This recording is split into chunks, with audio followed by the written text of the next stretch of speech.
duda, algo que Voy a quiera volver a preguntar. anotar, ¿sí? Ya, ya. Como les decía, vayan anotando los que no dijeron presente en la parte anterior, vayan anotando su nombre, ya, para anotarlo en la lista, ya. Vamos a ir pasando asistencia a todas las clases, ya.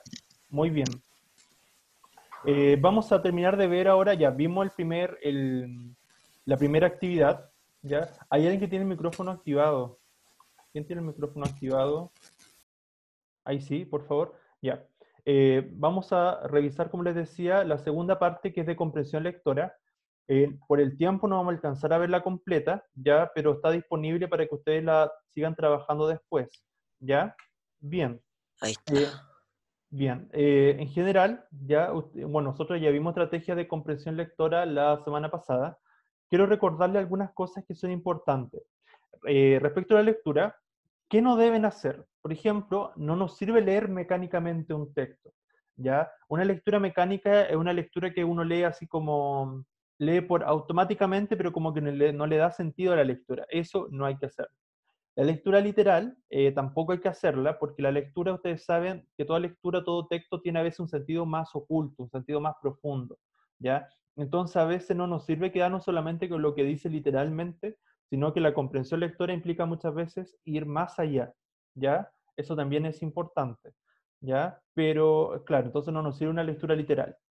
Tampoco, por mucho que uno pudiera decir que sí, que leer rápido es lo mejor, no, porque si ese leer rápido realmente uno no comprende lo que está leyendo, realmente no es efectiva la comprensión lectora, ¿ya? Lo que siempre deben buscar ustedes es que cada vez que lean, generar una lectura más reflexiva, hacerse preguntas en relación al texto. Si ustedes se fijan, y eso lo veíamos la vez pasada, todo texto nosotros lo trabajamos con tres estrategias de lectura: el antes, el durante y el después de la lectura. Y en cada una de ellas yo le hago preguntas, ¿verdad? Por ejemplo, en el antes de la lectura, de qué trata el tema, cuál es el tema, por ejemplo, cuáles son las ideas principales, o más bien, claro, de qué piensan en relación al título, ¿ya? Durante la lectura vamos haciendo preguntas a lo largo que vamos leyendo el texto y al final son las reflexiones, conclusiones. Entonces es importante que ustedes cuando lean algo ya fuera del ámbito de las clases, obviamente no están las preguntas de manera explícita, pero siempre es importante que uno se vaya preguntando, ¿voy comprendiendo lo que voy leyendo? ¿Qué sé yo del tema que estoy leyendo? O sea, siempre es importante ser lectores críticos, ya no quedarse solamente con lo que uno lee superficialmente, ya esa es la invitación respecto a la lectura. Eh, Algunos malos hábitos lectores que quizás más de algunos lo hemos cometido, ¿ya? Y que no es muy bueno hacer, obviamente, o sea, así que usted no lo haga. Dice la regresión. ¿Qué es la regresión? Volver atrás antes de terminar el párrafo. Ya. ¿Por qué?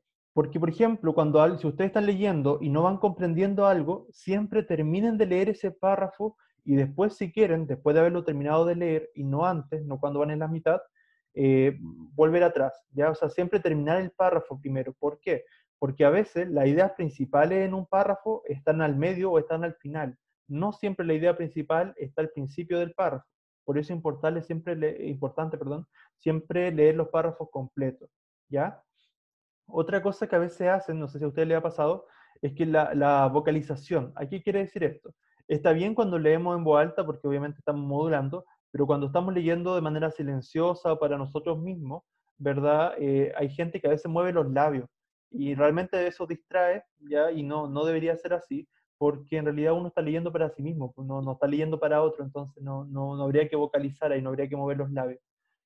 A veces, y eso ahí yo siento que eso sí me pasa, que a veces nosotros estamos leyendo y empezamos a mover los pies, movemos las manos, claro, no sé que estemos explicando algo, pero cuando estamos leyendo no es necesario.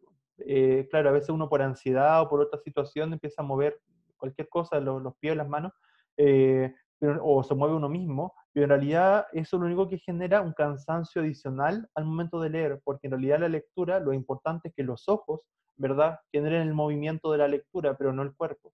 Así que ojo ahí, pónganle atención cuando estén leyendo algo, si se mueven, si empiezan a mover una mano, si empiezan a mover un pie, y eso intenten dejar de hacerlo, y se van a dar cuenta que a lo mejor la lectura les cansa menos, ¿ya? Obviamente es súper importante el vocabulario que uno tenga al momento de leer un texto, y que obviamente está relacionado a la vez con la comprensión lectora. Entre más uno lee a su vez, más vocabulario, más léxico desarrolla, ¿ya? Y al mismo tiempo mejora su comprensión lectora. Así que la invitación siempre a leer más, ¿verdad? Para tener un mejor vocabulario y una mejor comprensión. Bien, si no me equivoco, la vez pasada estuvimos hablando de las habilidades, a grandes rasgos, estuvimos comentando que estaba esta habilidad de conocer o extraer información textual explícita, estaba la habilidad de comprender, ¿verdad?, de manera implícita también lo que aparece en el texto, es decir, ir más allá del texto, estaba la habilidad de aplicación, que es cuando debíamos, como el nombre lo dice, aplicar un concepto, o ver en concreto un concepto, ¿verdad?, de la asignatura, ¿cierto?, en la lectura. A su vez, la habilidad de análisis también habíamos revisado, que análisis implica tomar las distintas partes, ¿cierto? E irlas seleccionando, ¿verdad? ¿Cuáles son las ideas principales? ¿Cuáles son las secundarias? ¿Cómo se relacionan las distintas ideas en un texto? ¿Ya? De eso trata esa habilidad. La de síntesis también es súper importante y que tiene que ver con este resumen, pero este resumen de qué? De las ideas más principales. Siempre una buena síntesis, un buen resumen, siempre se centra en las ideas principales de un texto. Eso también es súper importante. Y una de las habilidades quizás más difíciles es la evaluación, ¿ya? Evaluar un texto no implica, como les decía yo la otra vez, estar de acuerdo o en desacuerdo con lo que se dice, sino es siempre justificarlo, siempre justificar eso, ¿ya? Más bien, por ejemplo, si están de acuerdo o no con lo que dice el autor, pero ¿por qué? O porque ¿por qué el autor plantea tal cosa? O sea, siempre la evaluación implica una fundamentación detrás. Y ahí es súper importante lo que estamos viendo ahora, que es la argumentación. ¿Ya? Como les decía entonces, una primera habilidad que la vamos a ver ahora aplicada es la de recuperar información textual. ¿Y qué significa eso? Que la respuesta está literal en el texto. Ya, por ejemplo, son hechos concretos como datos, hechos, nombres y definiciones. ¿Ya? Vamos a revisar este poema y lo vamos a comentar y la próxima clase seguimos con esta guía, ¿ya? Para que me lo recuerden, ¿ya? Porque se nos ha ido el tiempo, ¿ya? Pero dice así, este es un fragmento de La vida es sueño de Calderón de la Barca. O sea, en apariencia es poesía, pero en realidad es un texto narrativo, ¿ya? Pero que está escrito en verso, ¿ya? Pero ahí se los voy a comentar. Dice así, cuentan de un sabio que un día, tan pobre y mísero estaba, que solo se sustentaba de unas hierbas que cogía. Habrá otro entre sí decía, más pobre y triste que yo, y cuando el rostro volvió, halló la respuesta, viendo que otro sabio iba cogiendo las hierbas que él arrojó. Quejoso de mi fortuna, yo en este mundo vivía, y cuando entre mí decía, ¿habrá otra persona alguna de suerte más importuna? Piadoso me ha respondido, pues volviendo a mi sentido, hallo que las penas mías, para hacerlas tú alegrías, las hubieras recogido. Cuentan de un sabio que un día, perdón, hasta ahí no, perdón. Si se fijan, acá el tema, ¿cierto? Se relaciona con este hombre sabio, pero en realidad era sabio de antes o se volvió sabio cuando descubrió lo que cuenta, ¿verdad? Porque él se quejaba, ¿verdad?, de su realidad, se quejaba de lo que vivía, de su miseria. Sin embargo, se da cuenta que él se creía desafortunado, pero que otra persona que venía detrás de él recogía esas hierbas, ¿verdad? Recogía aquello que iba botando el otro, lo que iba desechando. Entonces a veces siempre hay personas que están en mejor estado y peor estado que nosotros. Esa es como la invitación que nos deja ese poema. ¿Ya? Yo creo que era pobre económicamente, pero rico de mente. Ya, también. Bien, por ejemplo, si nos vamos a la parte literal o la habilidad de conocer, nosotros podemos identificar, por ejemplo, el género, ¿ya? Si se fijan en este caso, claro, está escrito en verso, ¿ya? En género lírico, ¿cierto? Ya está escrito en verso. Está marcado por las estrofas y, ¿cierto? Tiene rima, ¿ya? Tiene rima, por ejemplo, asonante, volvió, con yo, ¿ya? Por ejemplo, también tiene rima consonante, estaba, sustentaba, etcétera, ¿ya? Que eso lo podemos ver literalmente, lo que está al principio, ¿ya? Eso sería respecto a lo literal, ¿ya? Bien, vamos a ver la segunda habilidad, que es la habilidad de interpretación de un texto, ¿ya? La interpretación implica a la vez una habilidad de síntesis porque tenemos que tener claro cuál es la idea principal de cada estrofa en este caso, ¿ya? O de los párrafos si es un texto narrativo, ¿ya? Y a la vez, ¿cuál es el sentido? ¿Qué me quiere decir el texto realmente? A eso apunta la interpretación, tiene un rasgo, una característica más implícita, ¿ya? Es inferir a veces información que está más allá de lo que está literal, ¿ya?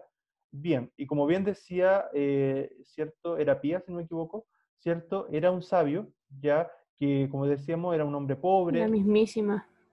que estaba triste, ¿verdad? Que iba recogiendo hierba, ¿ya? Sin embargo, se daba cuenta que lo que él iba botando, otra persona que iba detrás también lo recogía, ¿ya? Porque él miró hacia atrás, ¿cierto? Vio ese sabio que era más pobre aún. Entonces, claro, o sea, la reflexión está en eso, o sea, a veces nos quejamos de nuestros problemas, de nuestras situaciones, pero no olvidamos que hay personas que sufren más que nosotros. Entonces, a veces es importante salir de nuestro individualismo, de lo que estamos viviendo nosotros y pensar en qué le está pasando al otro también, eso es súper importante. ¿Y cómo lo justifica? Bueno, en la segunda estrofa, ¿cierto?, de este poema breve, ¿cierto?, tenemos que, él dice, en la segunda estrofa dice eh, que estaba este hombre externo, ¿cierto?, que se pregunta por su mala suerte, después había un hombre, el que venía después, que le respondía, y después, claro, consideraba que el otro era más inteligente que él porque igual aprovechaba lo que iba recibiendo. Entonces, claro, esa es como la reflexión implícita que podemos obtener del texto. Y por último, ya vamos a ver la comprensión. Para comprender un texto siempre es importante la coherencia, es cierto que tenga ese texto, ya la reflexión que nosotros podamos hacer respecto a lo que conocemos del tema que se está comentando, ya, y cuál es el sentido que le damos, por eso siempre es importante para comprender un texto interpretarlo bien, ya, y ocupar una estrategia adecuada, ya. Si se fijan, para comprender bien este poema, Profe, ¿sí? es que igual creo que va más allá, porque creo que igual hay muchas personas que entienden las cosas diferentes. Ya. Entonces, Ujú, como que cuando uno lee un texto lo puede tomar ujú, de diferentes perspectivas, así como sí. de, no sé, creo yo, Está bien, ¿o no? eso está bien, es cierto hasta cierto punto, porque por ejemplo, claro, todos tenemos experiencias de lectura distintas, conocemos distintas cosas, nos han pasado distintas situaciones, ¿verdad? Eh, pero aún así, siempre cuando analizamos un texto, siempre el texto tiene ciertas marcas, por así decirlo, ciertas pistas textuales o marcas textuales que nos permiten dar una idea de lo que realmente quiso expresar el autor, ¿ya? Si ustedes se fijan en este texto, tenemos que la primera estrofa era una ejemplificación, ¿cierto? Y la segunda, ¿verdad? Solamente se entiende en relación a la primera, ¿ya? O sea que este es un poema que su estructura necesitaba de la primera estrofa para ejemplificar lo que le pasaba a uno de los sabios y para que se entendiera la finalidad, es cierto, de que este otro sabio valorara mejor lo que tenía, ¿ya? A lo que voy que siempre un texto, para comprenderlo, tienen que analizar todas sus partes, no solamente quedarse con la primera, con lo último o con una parte del texto, sino analizarlo completo para comprenderlo mejor. Bien, chicos, vamos a quedar hasta acá, ya, porque estamos contra el tiempo. No sé si hay algo que quieran consultar. Lo invito a revisar esta presentación completa porque la vamos a ir comentando en la próxima clase. ¿Algo más que consultar? ¿Algo que no esté claro? No, profe. No, profe. Muy bien. Bueno, oye, ¿quién rayó ahí? Ya. Ya. Ay, Dios mío, ¿no? Profe, ¿quién lo hizo? Pues mira a mí. Ya, Hay gente del B. ya. Hoy sí porque tengo clase con el otro curso ahora. Bien, chicos, me despido para empezar con el segundo B, así que nos estamos hablando. Nos va a cambiar. Chao, profe. Chao, cuídense mucho, que Chao, estén muy profe, bien. cuídese. Chao, profe. Chao, igual. Chao. Profe. Chao. Tengan un buen día. Chao. Enseguida comenzamos con el segundo B. Me desconecto y volvemos a comenzar, ¿ya?